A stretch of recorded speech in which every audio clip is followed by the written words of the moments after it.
Namo tassa bhagavato arahato samma sambuddhassa.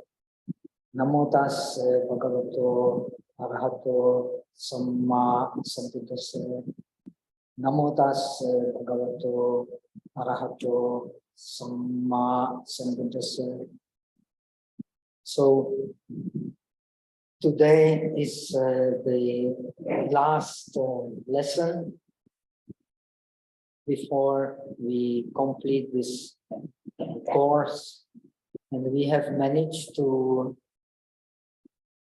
cover in some detail the first section of the 6th chapter of the Sanskrit Sutra, the basic scripture for understanding the Yogācāra tradition or Vidyavihar tradition, which is especially important in the Far East, but which is indispensable for generally for understanding samatha and vipassana in the non-dualistic tradition, no matter whether Tibetan or Chinese, and of the countries to which Buddhism spread from China and from Tibet. So these skillful means were explained by Buddha in 18 answers. The one asking is no one else but the Maitreya himself. And the second part of this sutra deals with the objects. We have understood the skillful means. Now we have to understand the objects of non-dualistic meditation. This is a very important topic. After we have understood the objects of the non-dualistic meditation, which we will try to explain very briefly today, then is explanation of the 3 wisdoms in regard to the meditation on suchness and emptiness, and how to apply them to relinquish all holding of the conceptual images. Studying non-dualistic meditation means studying the direct realization. Emphasis is on the direct realization. So for that, we have to understand what we have explained before. In this tradition, which is according to Yogācāra, the 3rd turning of the wheel of Dharma, there are 3 realities which are to be penetrated. When we understand the non-reality of the parikalpita, of the constructed reality, then we can penetrate the real nature of the worldly experience, the paratantra, and of the ultimate reality, the parinishpana. So for that, we have to understand correctly the objects of the non-dualistic meditation. So the 19th question, Maitreya inquire, you say the bodhisattvas practicing shamatha and vipassana know doctrines. He translated Dharma as doctrines. Dharma, as we should know, has many, many meanings in Buddhism. Among other, also teachings, the phenomena, the morality, the nirvana, many, many meanings. So here it has a meaning of the, actually we will analyze it, of the words or concepts explaining the doctrine. Without these concepts explaining the doctrine, we cannot correctly understand the meaning. So in order to understand the meaning, we need the words. So in order to understand the meditation of shamatha and vipassana, we have to understand what he translates as doctrines. We have to understand the Dharma, and we have to understand the Artha, which he translates as meaning. The meaning actually also means here object and the meaning of the object. That's why we can say that this part is dealing with the objects of shamatha and vipassana. In order to understand objects of shamatha and vipassana, we have to understand the names we use and the meanings which are revealed by names. Now, we have explained before that there is no such thing in the non-dualistic tradition as the concept of svabhava, self-being. The svabhava of all entities in this tradition, in non-dualistic tradition, is emptiness, is suchness. So there is no actually anything but suchness. This is the skillful means for realizing the non-duality of our experience. And realizing the non-duality of our experience, we realize what? It is explained in the last part of the 6th chapter. We realize the non-reality of everything that the mind can grasp. And what mind grasps exactly is the names and the meanings that we establish on the basis of the names. Because we believe in the names and are attached to the names, so we are, so to say, prevented from living in the highest reality, which is a part of us, inseparable part of us. That is why we have explained that in this non-dualistic tradition, based on the scriptures of the transcendental wisdom, the nirvana is the natural state. So, as we have explained, there is not just nirvana with the rest, and nirvana with the rest when the Buddha Arahant dies, but there is nirvana as a natural state, and you contemplate this nirvana as a natural state by not letting the mind to dwell anywhere.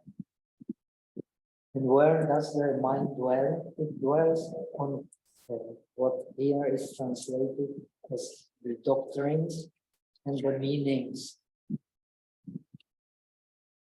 So when you realize the highest reality, you also use the names, you also use the meanings which are explained by the names. There is even in the Pali tradition, there is a Samma Panyati, the right concept, like the 5 aggregates, and the wrong concept. This distinction is very important. because we believe in the reality of the wrong concept, we do not see our experience through the eyes of the Dharma. But even in the basic scriptures, in the Agamas, the Buddha is explaining that the Dharma is only a raft which takes you to the other side.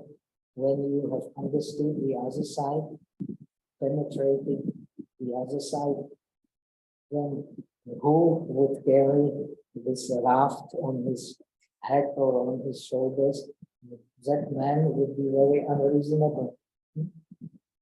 So as opposed to the tradition of the disciples, in the tradition of the Bodhisattvas, you can and you should take as the object of your contemplation not only the Savikalpa Jnana, the knowledge through right differentiation, but especially the Nirvikalpa Jnana, the knowledge without differentiation. And how you understand the knowledge without differentiation? By understanding the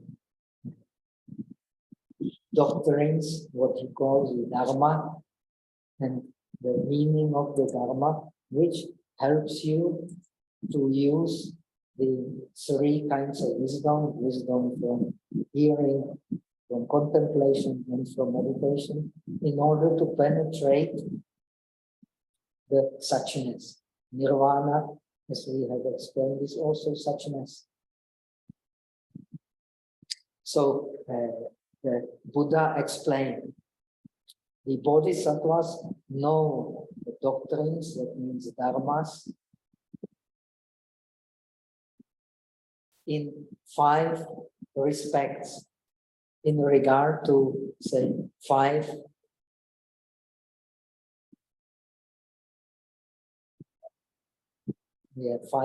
aspects. They know the terms. He translates nama as term. Knowing the nama means knowing the terms. So the nama literally means name. The name is that actually, which, very important to understand, which conveys to us the idea of a self-existent nature. In a deeper understanding of dependent origination, that is what the Buddha understood under the Bodhi tree, there is no place for self-existent nature. Everything is dependent on many, many causes and conditions. This idea of self-existent nature in the things of our experience, in the vastu, in the basis of our experience, is based on names. So the names convey to us the wrong idea that there is a self-existent nature. There is a self-existent nature in chairs. There is a self-existent nature in beings. There is a self-existent nature in mala, in dress. Then, on the base of collecting names, we have then statements, which translates the term vakya. When we put names together, we make a sentence. And through the sentence, then we try to interpret the reality. But this reality has nothing to do with any self-existent nature in the things we try to explain through sentences. Then the next one is sounds. He translates akshara as sounds. So we communicate by language, rather developed type of communication as opposed to our the core beings like animals and so on. The beings we do not see, which are much more than the beings we actually see. They do not need sentences to communicate. They communicate by sounds, and the sounds or the syllables, they together they form a name, and they by names we form the sentences, and that's how we communicate.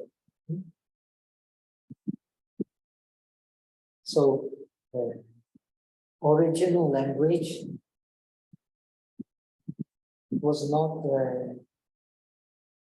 so developed. When you study Sanskrit, you have the roots of the names. These roots originally were also the means of communication. Even nowadays, in Kerala, there are supposed to be some Brahmins who are supposed to have preserved the original language of communication of human beings before our instrument of language is gradually developed. And it is developing still. So the language is a process. And in this process, that which is shown by this process, we cannot, when we investigate this process, we will never find anything like a self-existent entity. So this is why in this parikalpita reality, in the reality which is fabricated by names, this reality has no characteristics whatsoever. But we interpret our experience in the world, which is dependent origination, on this reality, thinking that it conveys something like self-existent nature, which is, from the point of view of the real meaning of our experience, is our delusion. But we establish this reality by the names. And what we cling to is actually not the reality, but it is the concepts we make of the reality by the names, sentences, sounds. To this we cling, not to the reality, because the reality is ungraspable. And understanding the ungraspable reality means going beyond the vikalpa, going beyond the duality, and going beyond prapancha. This is the real reality is nishprapancha, and it is aprapya. It cannot be held because there is no grahaka and grahya, as we have explained. There is no subject and real object that can be held. So this is very important to understand the real nature of our experience. What we cling to are the concepts established by the names, sentences, sounds, and by what he translates as separatedness and totality, which we have translated as generalization and particularization of our experience, on the base of names, on the base of concepts. But these things that we generalize and separate, they are never there as a separate entities. Nothing can have a separate entity in the framework of that what Buddha has discovered under the Bodhi tree. This is the truths adopted by all Buddhist traditions, no exception. He has discovered the dependent origination and independent origination. There is no place for self-existent entity in things whatsoever, because everything is dependent. And this meditation is the base for purity. We have explained in the non-dualistic meditation, the meditation on suchness is suchness exists in reality, relative reality, and suchness exists also in the highest reality, paramartha. Suchness connects the worldly truths with the highest truths. So the worldly truths, the different, which is differentiations, generalizations, is also cannot be separated from suchness. And the highest truth is also suchness. So ultimately, there is only one truth, the truth of suchness. And that is what is to be realized. That's why we have explained there are 7 types of suchness which are meditated by shamatha, vipassana, in the bodhisattva tradition, in the non-dualistic tradition. The suchness of timelessness in the samsaric flow. The samsaric flow has no real beginning and no real end. That is also suchness. In the samsaric flow, there cannot be any self-existent person and self-existent thing. That is another suchness. And in the samsaric flow, all that we can grasp inside and outside is ultimately the mind. That is a citta matra. It is also suchness. But the suchness which is only transmitted through the samadhi experience. Without the samadhi, we cannot realize the citta matrata nature of our experience.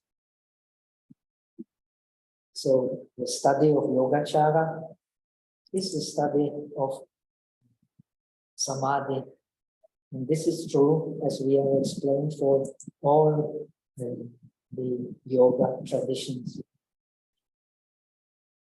Samadhi in the yoga tradition, no matter whether Buddhist, Jaina, the Hindu, is the means of liberation, but it is also liberation.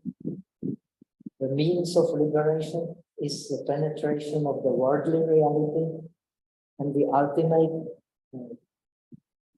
penetration is going beyond the worldly reality. How do you go beyond the worldly reality? But not by not holding to the conceptual images. This is the state of Buddha. The Buddha also uses conceptual images, but he does not appropriate them. Yacha loke samudaya nata upeti muni. The wise man, he uses these worldly conventions, the conceptual images, but he does not hold to them. This is a difference between the wise man, between the Buddha, and between the ordinary man. The ordinary man does not hold the reality, he does not know reality. He holds his concepts of reality, which are established, as we have seen, by what he translates as terms, statements, sounds, separateness and totality, which means nama, vakya, akshara, then vishesha and samanya. This is how we establish the self-existent nature, which is not there in our reality. But in our realities, there cannot be self-existent nature. Yet, we have to study the meaning of the terms the Buddha has used. But these terms that the Buddha has used, they are only skillful means to understand the concepts that are helpful to detach from the world, detach from the reality, and the concepts which are not helpful to detach from reality, to detach from the world. So ultimately, as this tradition emphasizes, ultimately the aim is the same, is the samadhi, which enables us to go to taste directly the amata, the amrita of the deathlessness. Sunyam lokam avekasu.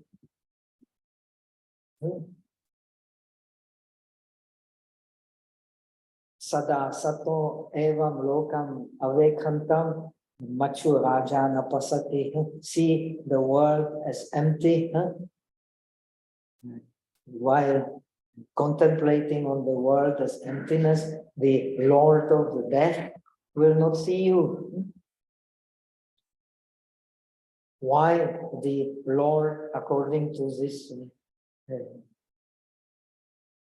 meaning, the Lord of the death sees us? Because we hold to the names and we hold to the objects designated by the names, or to the meanings designated by the names. Now he explains 10 kinds of meanings or objects, then 5 kinds of objects, 4 kinds of objects, and finally 3 kinds of objects, which we should understand as being the Samma Panyati. But you have to, you are using the Dharma not to hold the Dharma, you are using the Dharma to discard the Dharma. This is very important. But this can be easily misunderstood. So the Buddha say, Dhammam Pahatavam Pak Eva Adamam. The Dharma should be abandoned, but first of all, you have to abandon the non-Dhamma. And to abandon the non-Dhamma, you have to understand these concepts related to the Dhamma. And here they are. What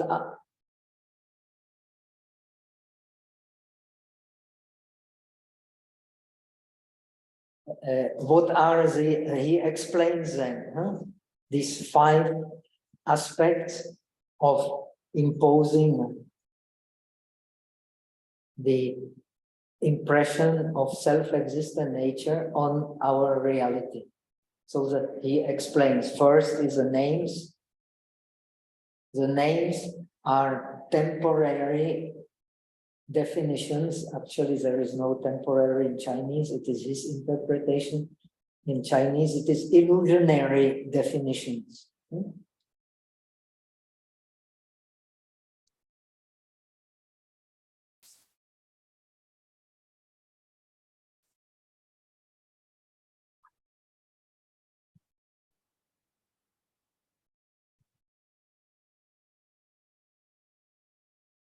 Or illusionary definitions, illusionary pragyapti in regards to the conceptual images connected with self-existent nature. This would be the literary translation. And these are concerned with the pure and impure dharmas. So this is about the names. The names, they are illusionary paññati, which convey the conceptual image of a self-existent nature.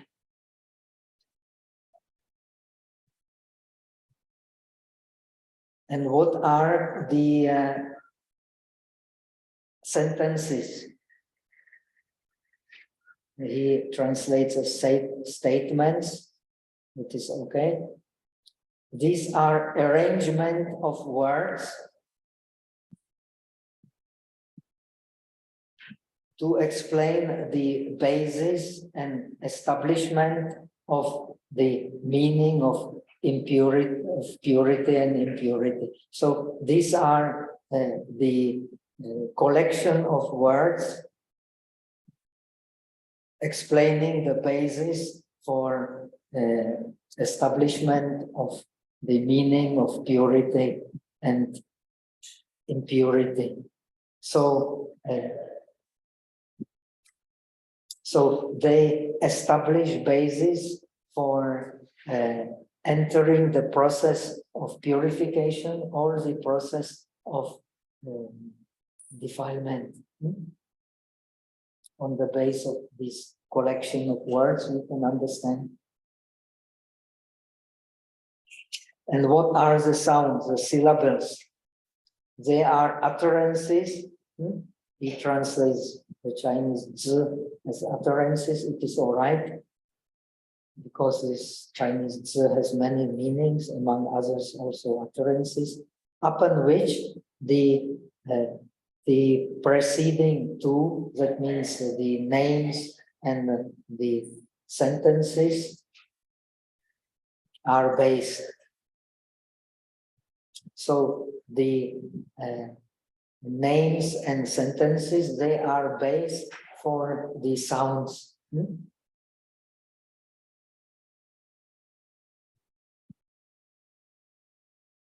What is knowing them separately? This means thought based on separate object. So you take the separate conceptual images one by one.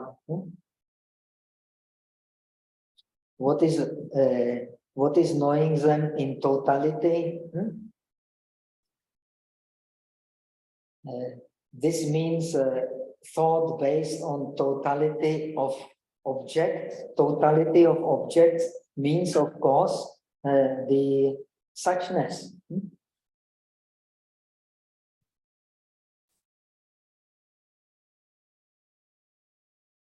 In this way, all are summed up into one under the rubric of knowing doctrines.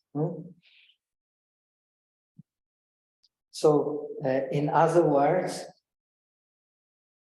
it explains how the suchness becomes the base for understanding the shamatha and vipassana.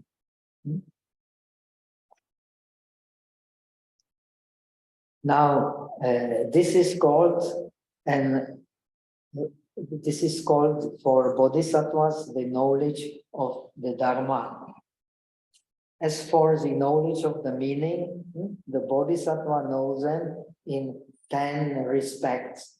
First 10 respects,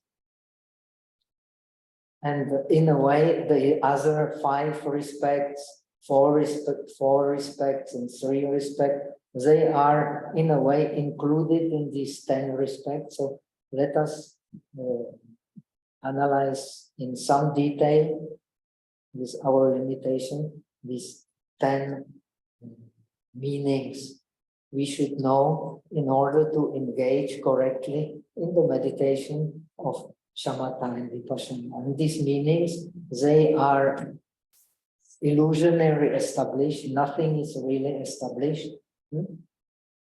by these names, sentences, and sounds, which themselves, they don't have any real characteristics. But we interpret our experience through them. Even though they don't have any real characteristic, our experience of the world and of ourselves, we interpret on the basis of these.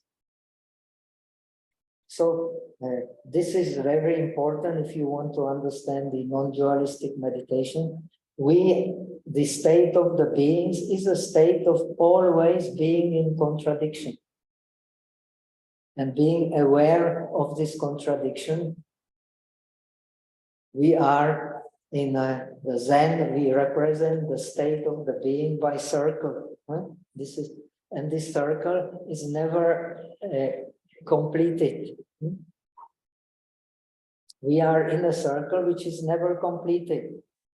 So our experience to which we hold is always experience of contradictions. Why? Because we hold to the names and we hold to the meanings which are conveyed to us by names. So when you accept this situation of contradiction, you have immediately you have a window for freedom. And this is the advantage of the non-dualistic meditation. You don't need to search for this window to freedom. This window of freedom is to be accepted here and now as being your own contradiction.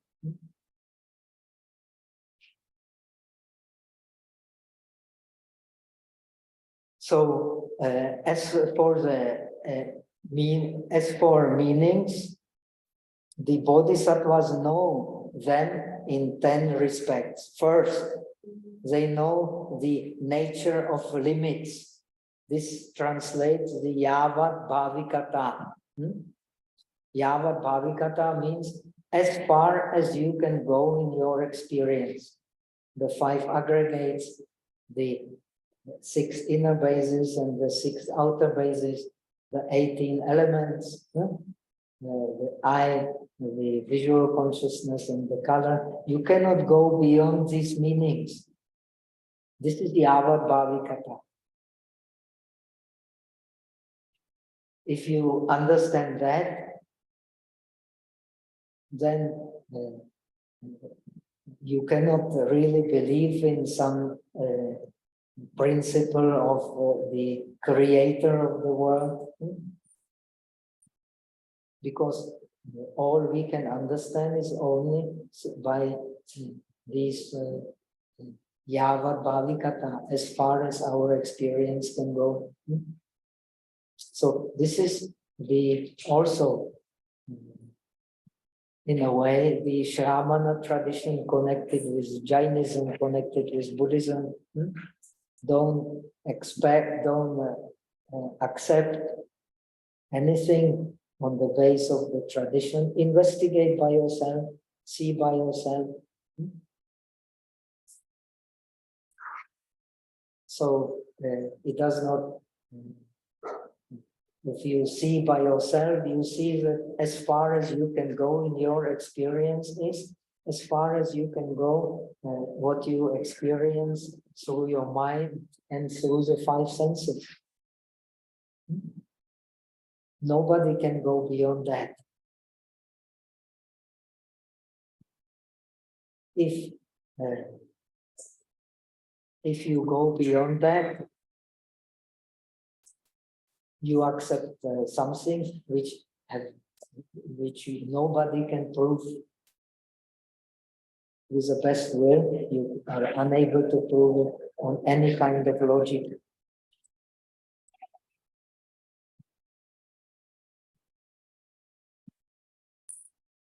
The second, they know the nature of suchness.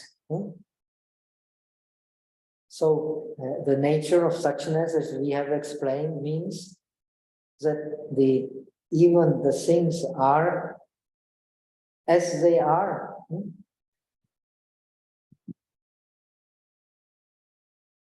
So the 5 aggregates, they are suchness. The 6 inner basics, 6 outer basics, they are suchness. When you have realized the object of liberation, then you have realized the suchness of the worldly experience, and it is connected with the suchness of the supramundane experience. Both are suchness. Nirvana is suchness, and the 5 aggregates are suchness.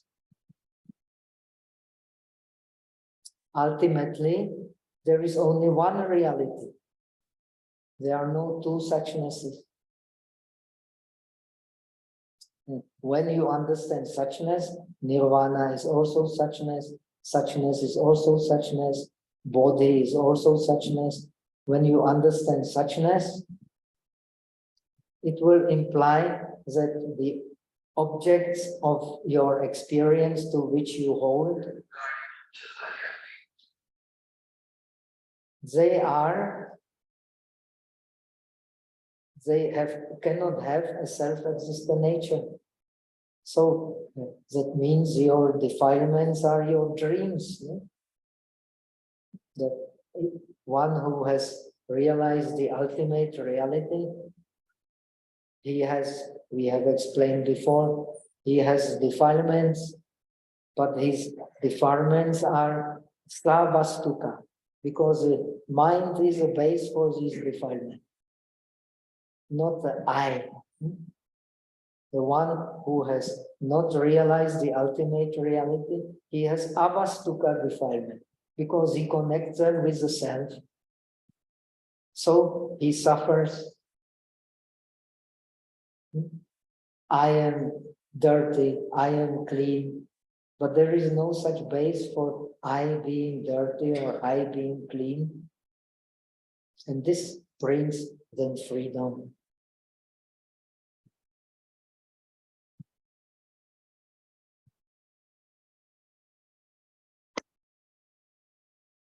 The cleanliness and the purity and impurity does not belong to the I, it belongs to the mind.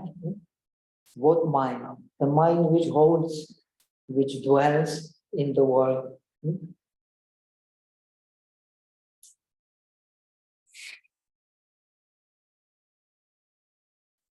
Third, they know the meaning of the experiencer. The meaning of the experiencer means the meaning of the grahaka. It will be explained. So let us go directly. First he enumerates them, then he explains them. So these 10 meanings, they are the skillful means for understanding the suchness. Let us go directly to the explanations, because he then explains them one by one. So the nature of limits, that is the yavat bhavikata, which we have explained before, these 4 apya alambana, the 4 objects of meditation, the savikalpa pratibimba, nirvikalpa pratibimba, then vastu, paryanta, and then finally karya nishpati, the 4 objects that you are dealing with in your meditation. When you are not enlightened, you only meditate on the mental images, reflected mental images.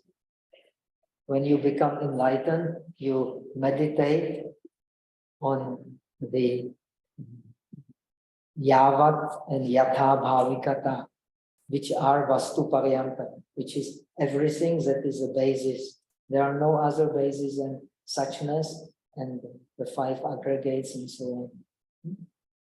So the nature of limits refers to the bounds distinguishing the types of all defiled and pure phenomena. The bounds means the limits, of course. The limits, as we have explained, they are the indriyas, the faculties. We cannot go beyond the faculties, right? And the defiled and pure phenomena, these phenomena, they are the skandhas, the ayatana, the aggregates, the sphere, six inner spheres, 6 outer spheres, and so on. When you understand them, you understand the base for dependent origination. If you don't understand them, you cannot understand the base for dependent origination. So you will misunderstand the realization of the Buddhism. Impossible.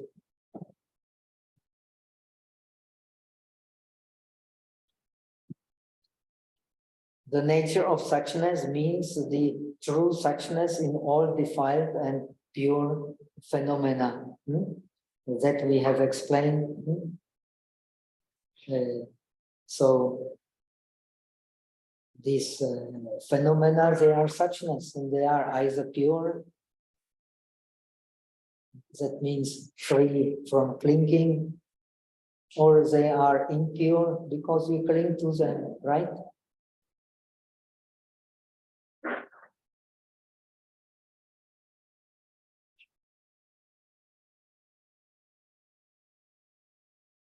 And suchness, there are 3 types of suchness. There are 7 types of suchness.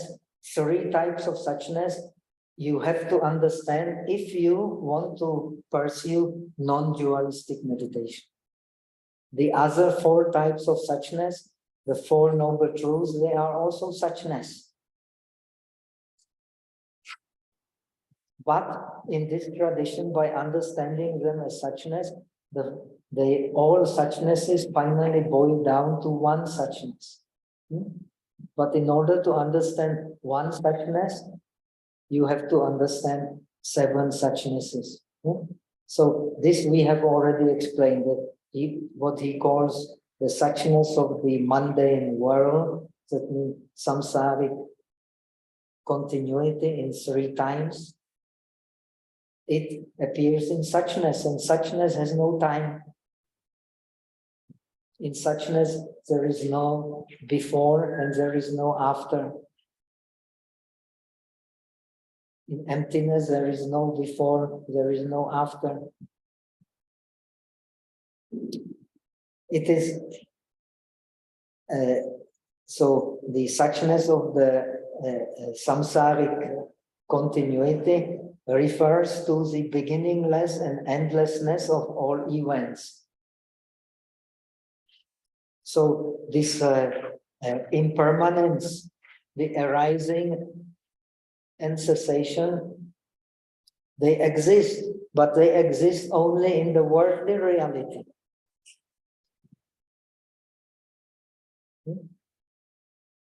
The worldly reality, understanding the worldly reality is only the means for understanding the highest reality, in which the time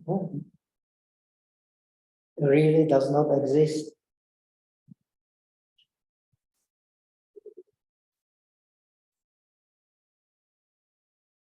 Why the time does not exist? Because there is no creator, no real subject. There is a feeling, but no real experiencer. There is a doer, but no real. There is a doing, but no real doer. In this perspective, how can there be a real time? Impossible. So this is the real meditation. There is action, but there is no doer. This idea of the doer is a habit due to our previous attachments. The idea of the feeler is the habit due to our previous attachment. when we understand it, we have access to the no-time dimension.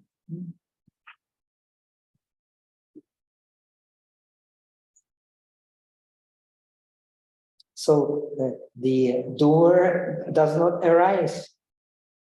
It does not arise from itself, as Nagarjuna explained, as the non-dualistic logic explains, which is the deep meaning of the dependent origination. The doer or the feeler or the creator cannot arise by himself, cannot arise from the other, cannot arise from the self and from the other, and cannot arise with the cause. So if he cannot arise, he cannot pass away, and so you are in timeless dimension.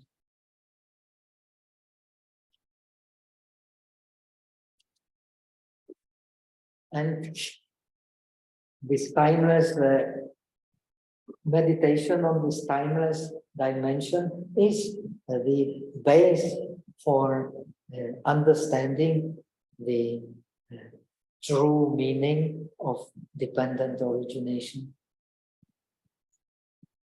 Second is the suchness of the characteristics. That means that all the phenomena, the tradition of the disciples emphasizing the non-existence of the person, this tradition, non-dualistic tradition, emphasizing the non-existence of the dharmas. So if the dharmas have no real existence, they are suchness. You cannot hold them. They are aprapya, cannot be held, cannot be attained. And this is a real state of the thing. This is a real state of our experience. Third is the suchness of discernment. The correct discernment is the samadhi. In this tradition, which is based for the Buddhist logic, Dignaga Dharma Kirti, the samadhi is a pramana. Samadhi is the correct means of knowledge. And when you have samadhi, your mind has withdrawn inside, so you are experiencing manomaya kaya. You are experiencing this body is mind created. The breath which moves this body is the chittaja dhamma, even in the Pali Abhidhamma, same meaning.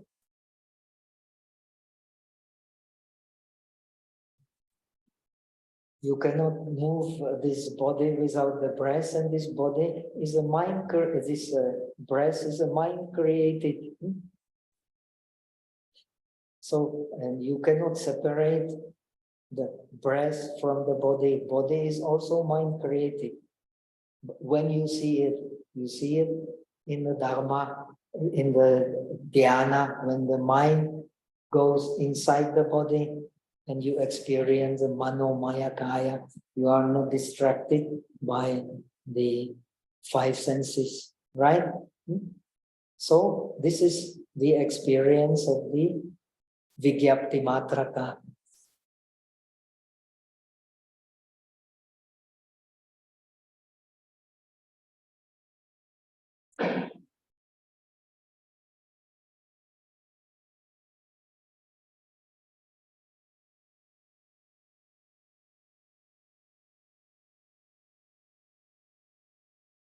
So all events are, he translates, are essentially consciousness.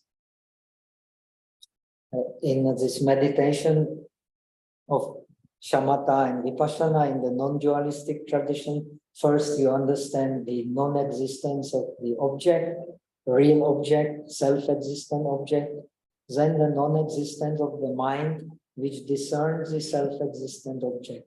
Such a mind is also not really there.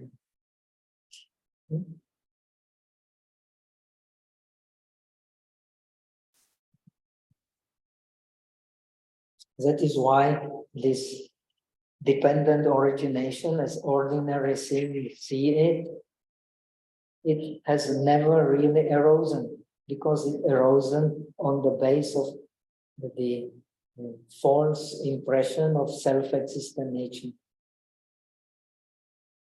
When you understand that, then you understand the highest reality, which is completely free of any constructions, any vikalpa. The fourth is the suchness of set up. That means it is difficult to translate in Chinese, anli. What is set up? The set up is the truth of suffering, truth of dukkha, dukkha satya, dukkha satya. Dukkha satya is a setup. This great Arahat Gavampati says, I have heard from the mouth of the Buddha, when you understand the dukkha satya, you also understand the samudaya satya, nirodha satya, and magga satya. So you are set up in understanding the Four Noble Truths. When you understand, when you penetrate the truth of suffering. The ultimate truth of suffering is the upadana skandha, the five aggregates of grasping. So this is a real truth. And this real truth, you have to be realized to understand. If we are not realized, we will not understand that every grasping is suffering. This is very difficult to understand. But we will understand that death is suffering. We will understand that birth is suffering. We will understand that the sickness is suffering.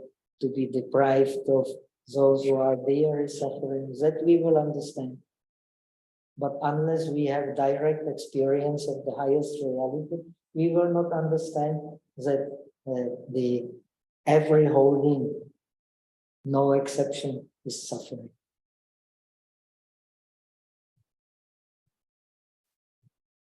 So when you understand the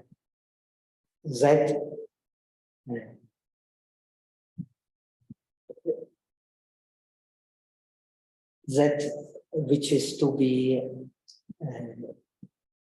known, so you are set up because you know what is to be known. Pariñātabam, that which is to be fully known, that is suffering. And when it is fully known, when you know that all holding causes suffering. So the samudaya satya.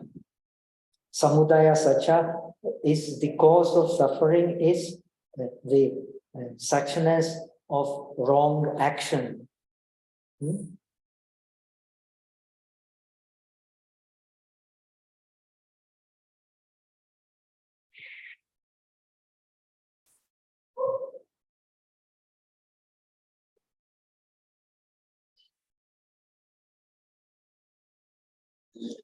And this wrong action, pahatapa, it has to be abandoned. The wrong action is holding. The holding has to be abandoned.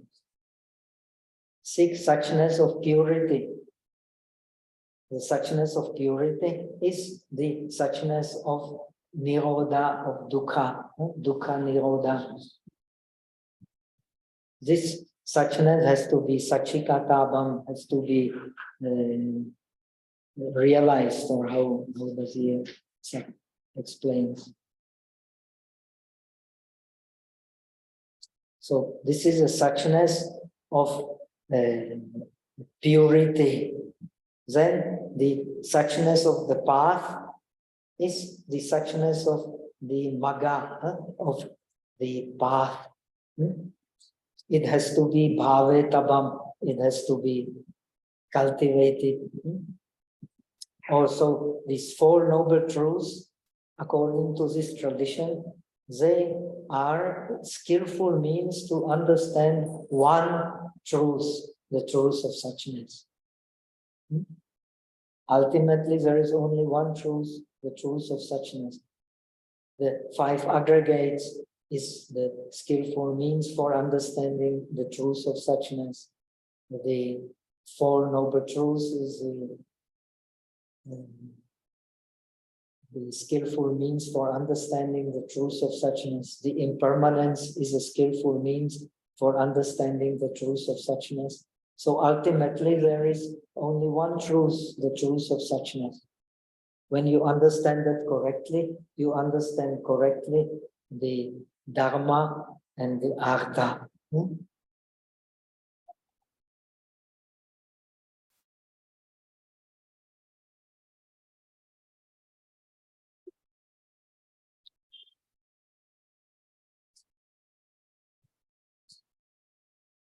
So now he comes to the next, we're talking about the 10 kinds of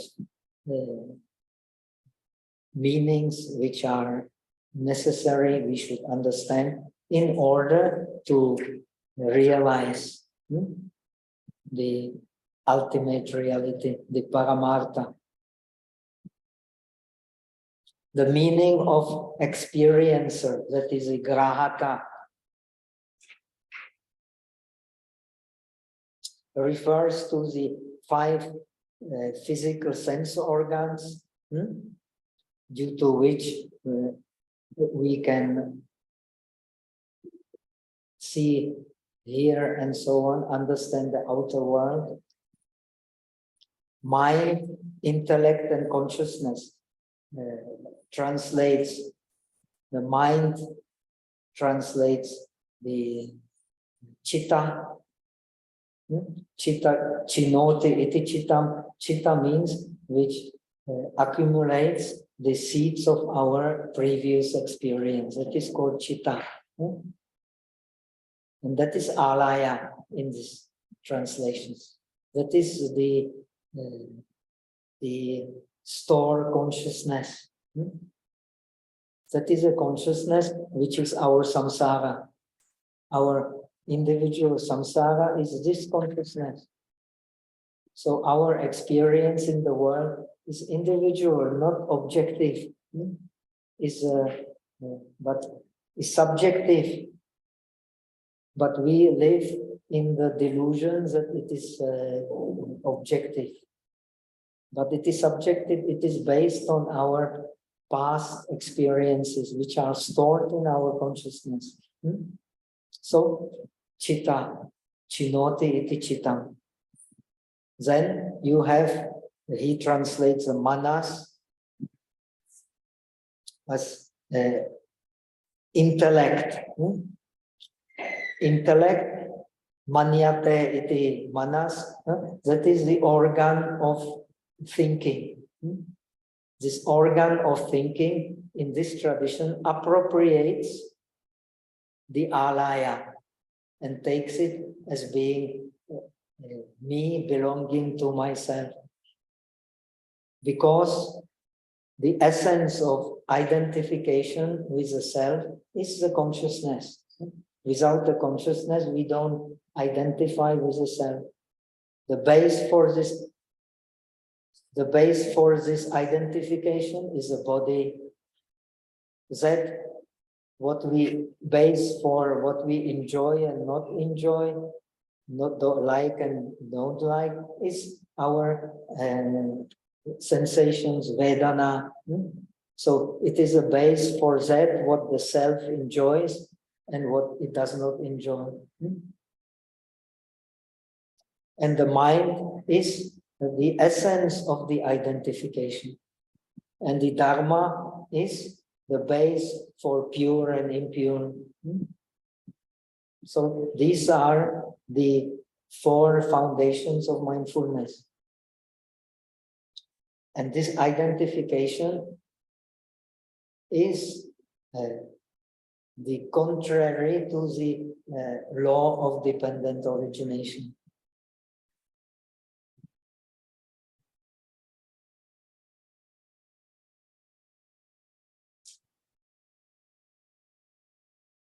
So mind, intellect, and consciousness. Consciousness is vijnana or vijnana. Vijanati iti vijnanam, that which differentiates, which discriminates. He sometimes uses in Chinese the term discriminates. It discriminates on the base of manas, on the base of self-consciousness. And self-consciousness is on the base of the store consciousness, which the self takes as the essence of the self. This is the Vigyapti Matrata. This is the Chitta Matrata. And according to this tradition, this is the fastest means for penetrating the real nature of dependent origination, in which every idea of self-existent nature is contrary to the real nature of our experience.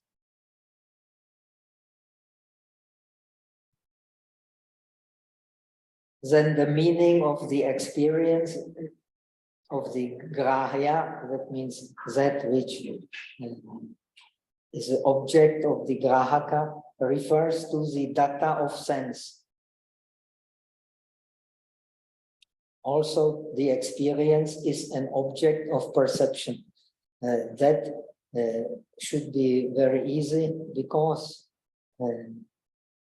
what the grahaka sees is also grahya, but also the grahaka. When we are in samadhi, we can differentiate the dharma dhatu. We can experience nirvana.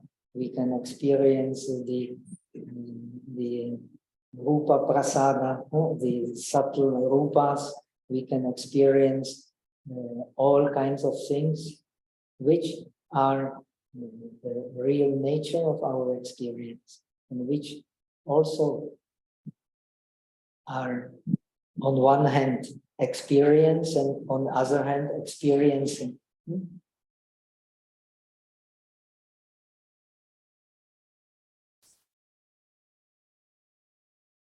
So the object of experience can be same as the subject of experience. The real I is the sensitivity of the eye. The sensitivity of the eye we normally do not see. We have to be in samadhi in order to see it.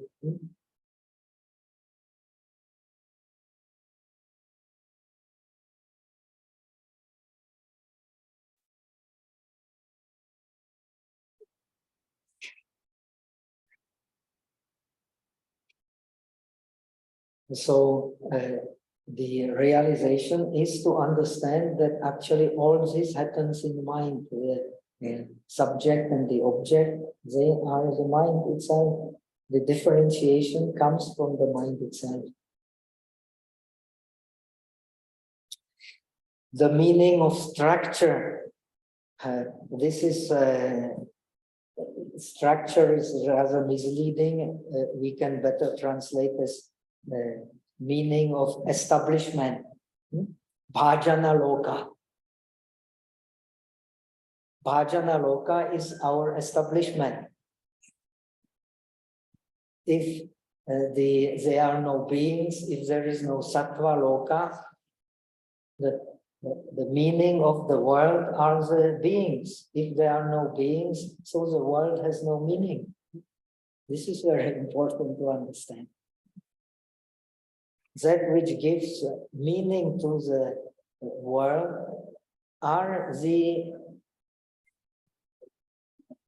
beings, and that which gives meaning to the beings is the mind. So the establishment means the material world, the bhajana loka. Bhajana means the vessel. There has to be vessel. Then we can put something in it. If there is no vessel, what can we put in it? And the vessel is a vessel for the sattva loka, for the beings which are inhabiting the world, the material world. That is to say, now this is a typical Indian exaggerations. There are as many words as the number of the sands surpassing the number of the sands of the great river Ganges. So he takes it one by one. One community, then millions and millions, billions and trillions and so on, infinite communities. When infinite communities, they are in the infinite land mass must be the continents. These continents, they are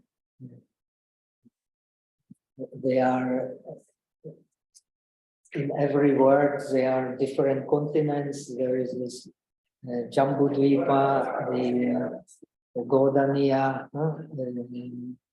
the Uttarakuru, and so on, the 4 continents. Then there are innumerable Sumers with innumerable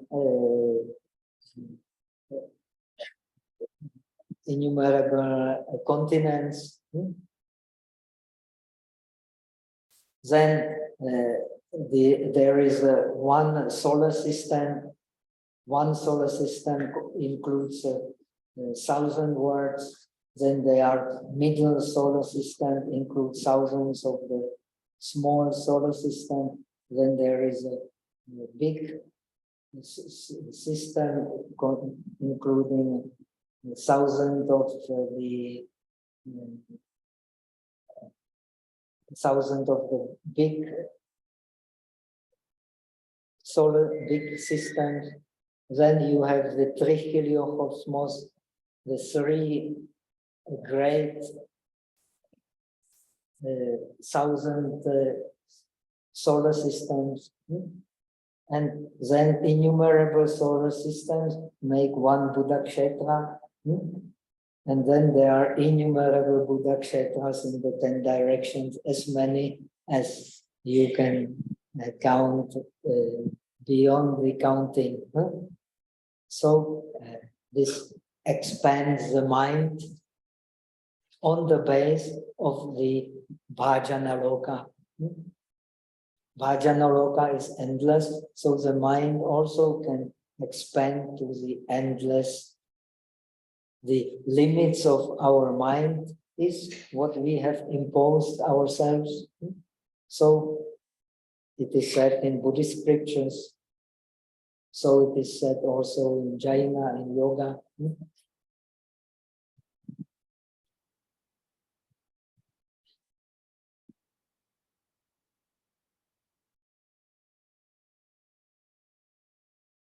The meaning of sustenance, that means probably translate bhoga, refers to necessities of life. In order to survive, we need the necessities of life, like the means of subsistence used by various types of living beings. Sabbe, sata, ahara, titika, we need things to sustain our body. We need food, we need clothes, and so on.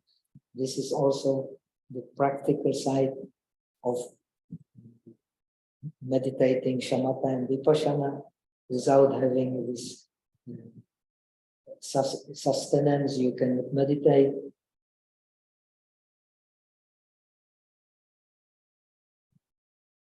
It is explained in detail in the Yogācāra Bhumi Shastra, all these 10 sambhogas you need in order to meditate.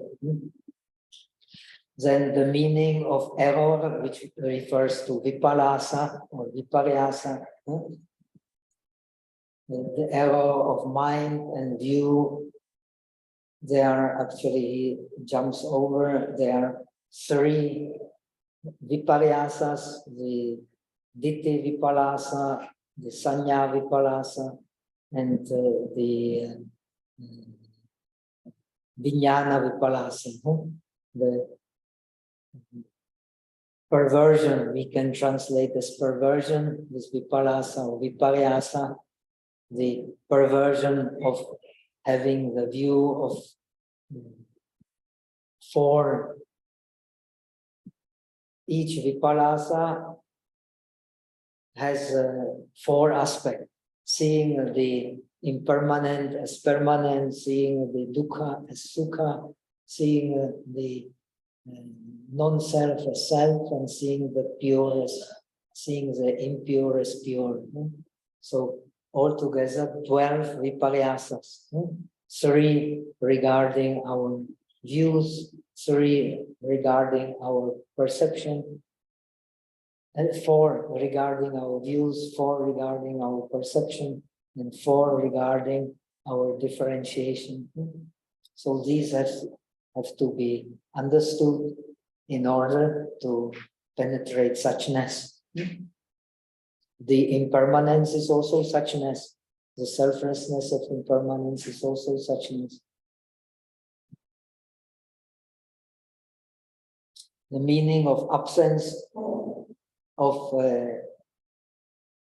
perversions, that is the opposite. The meaning of defilements. So there are 3 kinds of defilements in the triple world, in the kama dhatu, rupa dhatu, and arupa dhatu. The klesha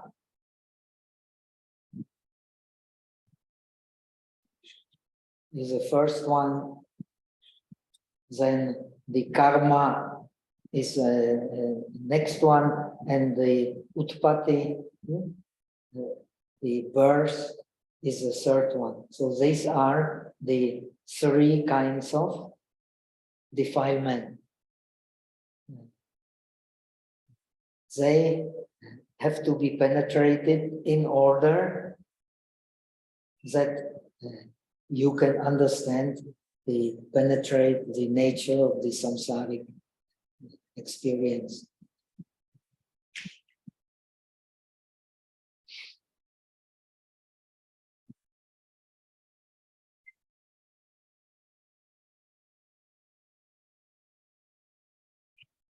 So then you have all these kinds of differentiation. We don't need to go into them. They are classical. The karma means the defilements. They are all kinds of classifications of defilements. There are many, many, many defilements. Then you have the karma, as chetana, chetayitva, 2 kinds of karma. Then you have the black karma, the white karma, and neither black nor white karma, and so on. You can go into this. Then you have the birth based on klesha and karma. Therefore, you have to understand also the impurity of the birth based on klesha and karma.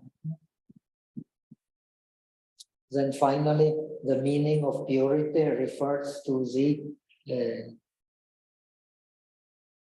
elements of enlightenment. I have to see the Chinese what he means.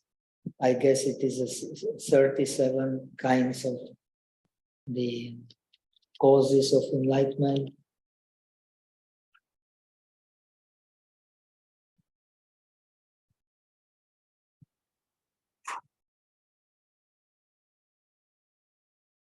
Detached from these 3 kinds of defilement. So you have the 2 kinds of pure. You have the Sashrava, pure. In order to understand Nirvana, you need the Marga. The Marga is created. Whatever is created can be Sashrava.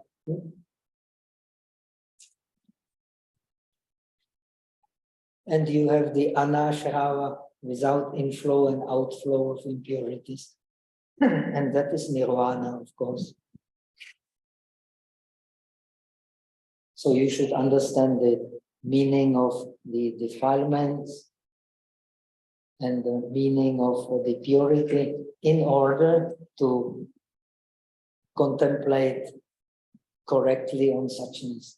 Then, we have already surpassed the time. Then there are 5 kinds and 4 kinds and 3 kinds, and they are complementary to these 10 kinds which we have explained. And thereby we finish and we reserve some time for questions and answers. And that will be for today. And maybe next time, sometime, we can continue on the meditation on suchness and how to use this meditation on suchness, how to use the 3 kinds of wisdom in order to penetrate the meditation on suchness, and how to use suchness in different aspects of emptiness to get rid of all the attachments and realize what is to be realized. Okay, that's all for today. Any questions coming?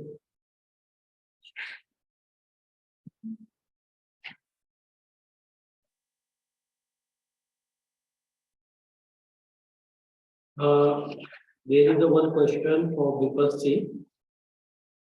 Yes, Vipassi is very diligent meditator. So you can ask your question.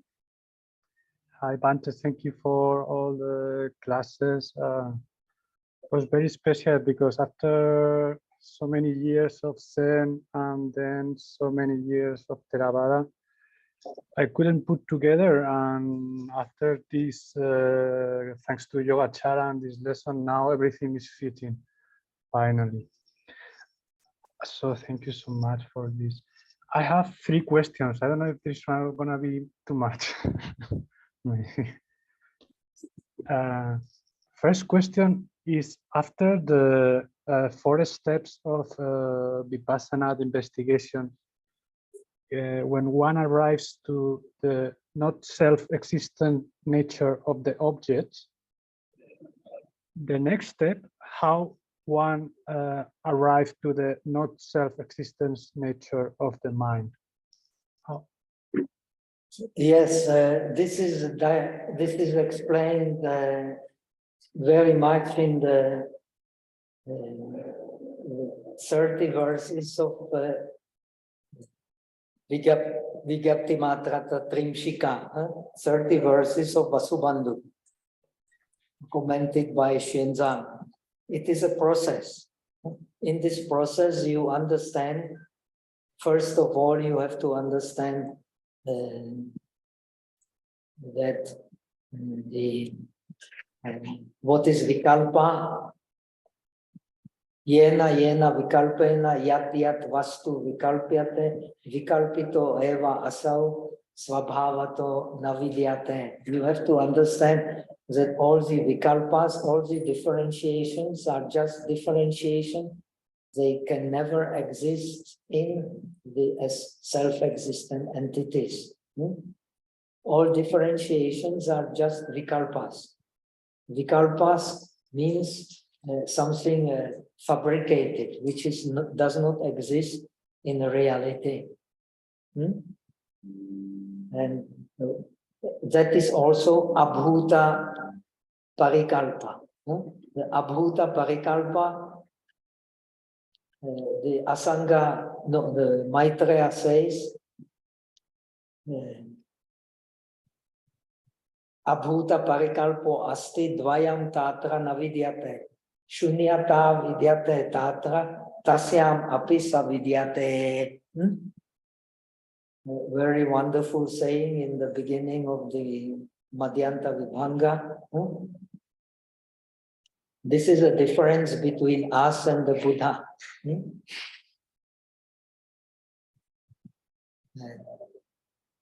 This subject and object, they exist. The abhuta parikalpa, this mind which produces the subject and object, it exists. But it exists in non-duality. Dvayam tatra navidyate. In that production of subject and object, what is there? The emptiness is there. And in this emptiness, which is the nature of the mind, this duality is being produced. How it is produced? By creating the three aspects of the mind which witnesses, the mind which sees, and the mind which is seen. Three aspects of the mind. The three aspects of the mind are the three aspects of the karmic consciousness. Because we have karmic consciousness, we believe in the self-existence of the subject and of the object. But this is a little complicated. We could spend a long time. So maybe one day you can come to Czech, since you are a very diligent meditator, and you can try to experience. I would this is a long process. I would love to do it. Can I make another question? Okay, let's make it brief. Otherwise, okay, just briefly. It's about when you mentioned the 4 foundations of mindfulness in the Yogācāra school. I take note about Rupa, the base of enjoyment. No. Rupa is not base of enjoyment. Vedana is base of enjoyment. Vedana. Okay. Rupa is a base for the concept of the self. We believe in the self because we believe in the real existence of this body.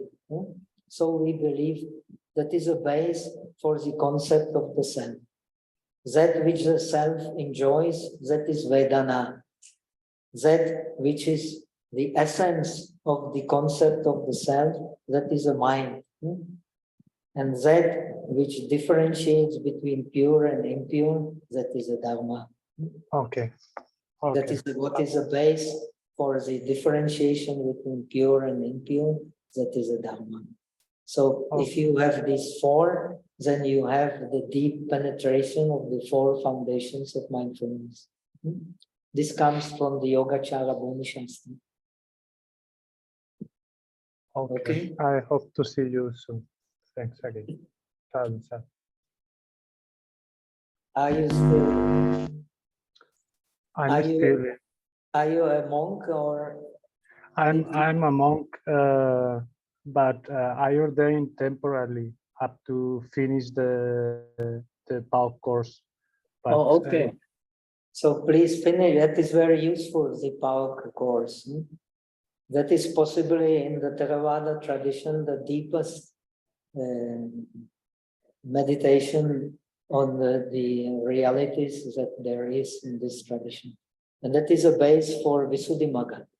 When you have done this course, you can understand the Visuddhimagga like on the palm of your hand. And Visuddhimagga is the most important book for understanding the Theravada tradition. Okay, so try your best, please. Okay, I will do. Okay, thank you. Okay, so we will transfer merits, and today we have finished. Huh? Eta vata chamehi sampatam punya sampadam sabbe deva anumodantu sabba sampati siddhya.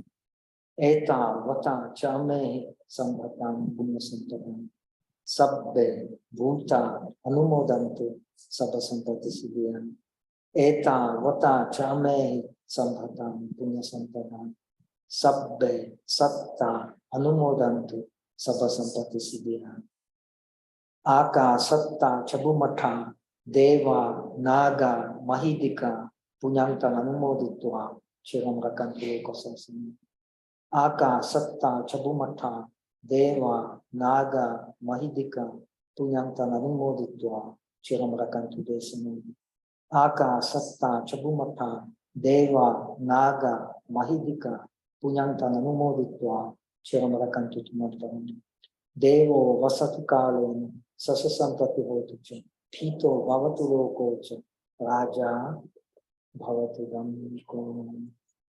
May the merit of this practice spread to all beings so that we attain the state of Buddhism.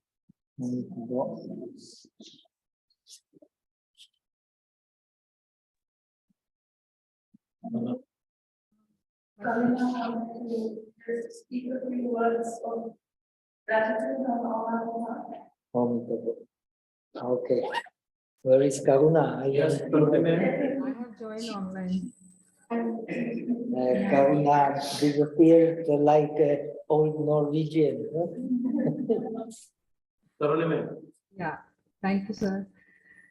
It is a great honor and privilege for me to extend our great gratitude towards Bhante. Bhante, I thank you for such a wonderful and insightful teaching on Samdhinirmocana Sūtra. Okay, let us continue to learn together. Huh? And Yes. I hope Karuna will be always more and more happy through the Dharma. Huh? Yes, yes. Thank you. First, we have to be miserable through Dharma, then we slowly become happier and happier. Huh? So thank you, Bhante. We have all gained the real treasure, spiritual treasure, and it is going to last for a long period of time with us. And we also thank you all the participants who joined online and offline mode. And they have also raised the queries on samatha and vipassana, which was a part of Samdhinirmocana Sūtra. Thank you so much. Okay, I also thank everybody, and let us learn together. That is the best way to learn. Yes. Okay. Thank you, Bhante. Thank you so much. Thank you.